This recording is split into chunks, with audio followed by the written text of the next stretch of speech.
जस्कम chairman सनान खान कुरैशी मकली में शहीद मुश्ताक खासखली जी 16वीं वरसी ते कारकुन ऐं अॻवान सां गॾु संदसि मज़ार ते हाज़िरी भरी गुलनि जी चादर चाढ़ण खां पोइ दुआ घुरी। इन मौक़े ते हिन सहाफ़ियुनि सां ॻाल्हाईंदे चयो त सिंध अंदरि लाक़ानूनियत इंतिहा ते पहुची चुकी आहे। को बि शहरी मासूम ॿारड़ो महफ़ूज़ न आहे रहियो। प्रिया कुमारी जे अगवा खे 4 साल गुज़री विया आहिनि पर सरकार खेसि बाज़ियाब न कराए सघी आहे। सिंध अंदरि लाक़ानूनियत सबबि बिरादरी ऐं क़बीलाई खूनी झेड़ा ख़तरनाक हद ताईं वधी विया आहिनि। हिन वधीक चयो त जस्कम पारां शहीद बशीर खान कुरैशी जियां झेड़ींदड़ तकरारी धोरीन वटि मिंथ मेड़ काफ़िला खणी वेंदासीं त जीअं सिंध जी पुरअमन मिज़ाज वारी रविश तहत अमन अमान बहाल कराए सघूं। हिन चयो त अगवा थियल मासूम न्याणी प्रिया कुमारी जो 4 साल गुज़रण बावजूद पतो पइजी न सघियो आहे। सिंध खे हथ वठी अगवा इंडस्ट्री में तब्दील कयो वियो आहे। मासूम ॿारनि खे अगवा करे संदन वीडियो ठाहे माइटनि खे परेशान कयो पियो वञे पर सिंध हुकूमत जी रिट न रही आहे। सनान खान चयो त शहीद बशीर खान कुरैशी ऐं शहीद मुश्ताक खासखली समेत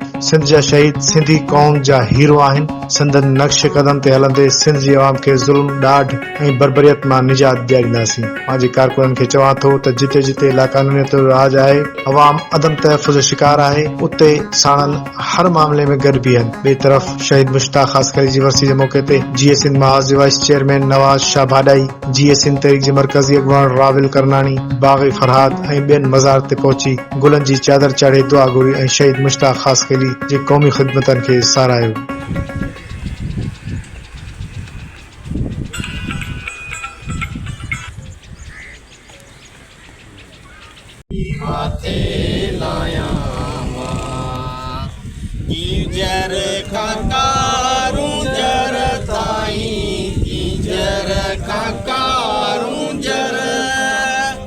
किंजर काका